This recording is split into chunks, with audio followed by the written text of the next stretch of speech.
Welcome to the AI Hustle Podcast, the podcast where we break down the latest in AI news, tools, and interview experts helping you hustle and do more using AI.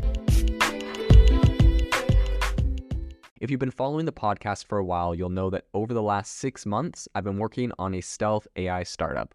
Of the hundreds of projects I've covered, this is the one that I believe has the greatest potential. So today I'm excited to announce AIBox. AIBox is a no-code AI app building platform paired with the App Store for AI that lets you monetize your AI tools.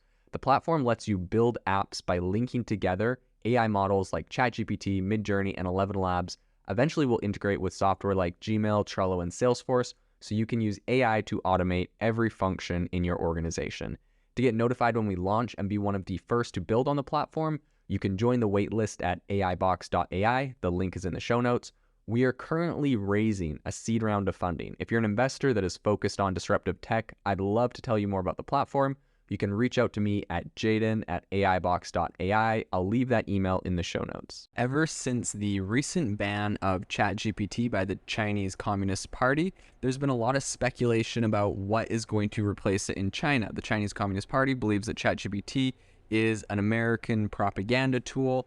And so, they've just flat out banned it. Obviously, right, you can ask it all sorts of questions about history.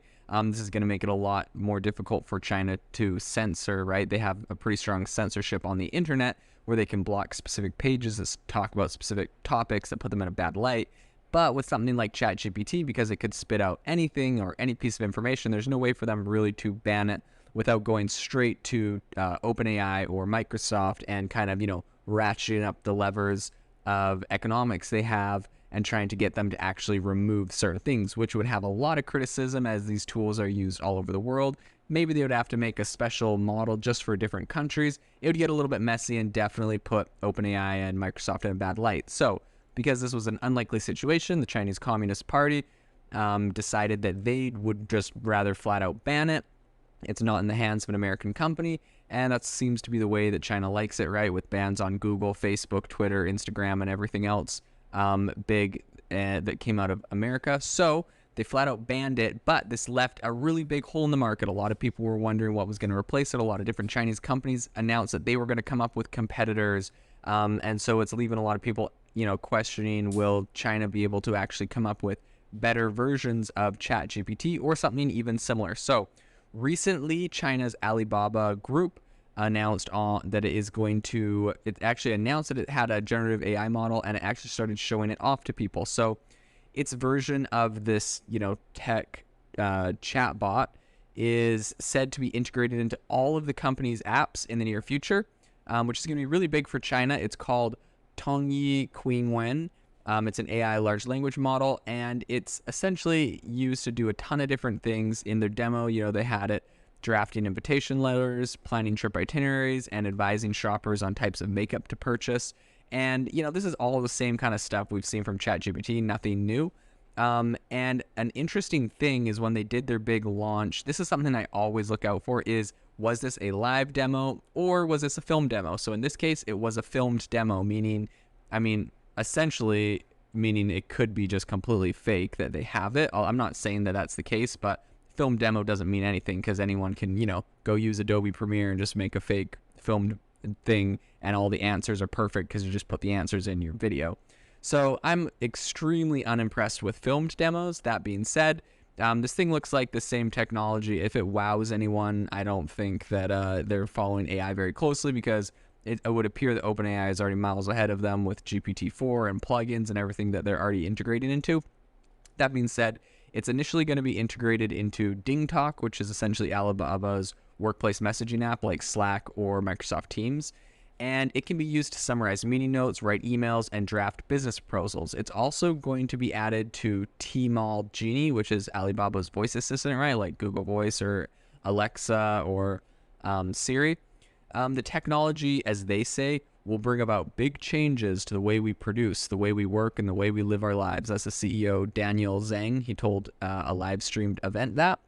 And the AI models like this are part of the big picture for making AI more popular in the future, he added. So, I don't know. In my opinion, this thing is, essentially a knockoff of ChatGPT. And, I'll try not to be too pessimistic because obviously every AI model that comes out is going to appear to be a knockoff, but I'm just really unimpressed when people come out with the exact same technology that does the same thing worse, essentially like an older version, just because, government regulation allowed them to get in. And so I think in America, we're going to have to see companies that are competing against OpenAI do things like, make it more safe or more accurate or better at math or specialize in different areas. And China at the moment is obviously just benefiting from the fact that it's flat out banned, and they could put out something that's, we saw Stanford data scientists spent $600, trained an AI model off of Facebook's new infrastructure, Lambda, and they spent $500 on OpenAI credits, used 35,000 questions and answers from OpenAI's ChatGPT, and they literally made a pretty decent clone of ChatGPT for $600. So, like, that being said, I'm incredibly unimpressed when people are just doing very, very basic language models. ChatGPT, like, this stuff is, it seems like it's rocket science, but because OpenAI has already done so much work building out sophisticated models, it is not hard to follow in their footsteps. And so I'm unimpressed until they're doing something new or innovative other than what's been available for the last, 4 months with OpenAI. So obviously global interest in generative AI is at an all-time high right now. Microsoft backed ChatGPT and gave him like $10 billion. So this is something that has been really hot. And OpenAI and ChatGPT actually were really popular in China for a moment before it was all banned. But a whole bunch of other Chinese companies also revealed or teased they have AI models or chatbots in the works. So their search giant Baidu announced it has something called ErnieBot. They announced this earlier this year, but still that is only in trial for different users that are essentially signed up for their, pre-trial. And that's kind of similar to Google and Google Bard. They haven't really opened that up to the masses yet. On Monday, a Chinese AI company, SenseTime, they unveiled a bunch of new AI products, and they also have a chatbot called SenseChat.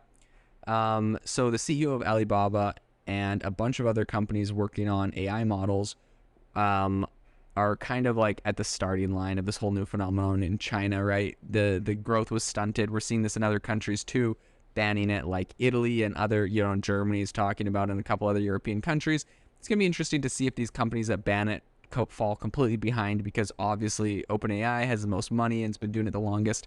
They have a way bigger head start, and people might try to make models in their own native countries, but at the end of the day, OpenAI and ChatGPT have a massive head start financially and in just the data and the talent that they have to build this thing out. So I'll be incredibly shocked if anyone can catch up to them without, playing ball and really trying to work in the same space. It's interesting to note that shares of Alibaba went up about 1.5% when they announced this, and shares of SenseTime, which initially surged a whole bunch, were later down like almost 3% after they announced theirs. So, it would appear that their product was not received with all the hype. And to be honest, this doesn't really shock me. I'll be pretty shocked if, these announcements are really helping any of these major tech companies really crank their stock prices up or their valuations up a lot, just considering that a lot of people are able to do this. People are understanding how it's done. AI models can be trained for relatively cheap nowadays. And so unless they're doing something innovative, this isn't really something that's an incredibly groundbreaking. But it's going to be interesting to follow what happens in China and around the world as these AI models develop. Maybe they'll come out with some really specialty tech or incredible things that other people are not doing. So only time will tell, and it will be an interesting space to watch. If you are looking for an innovative and creative community of people using ChatGPT, you need to join our ChatGPT creators community. I'll drop a link in the description to this podcast. We'd love to see you there, where we share tips and tricks of what is working in ChatGPT. It's a lot easier than a podcast, as you can see screenshots, you can share and comment on things that are currently working. So if this sounds interesting to you, check out the link in the comment. We'd love to have you in the community. Thanks for tuning in to the AI Hustle podcast. If you could do us a massive favor, we would really, really appreciate it if you could leave us a review wherever you get your podcasts. This helps people find the podcast. It helps people know this is a good place to go. And we would really, really appreciate it, as it helps us continue to bring on incredible guests and share incredible content for you to listen to.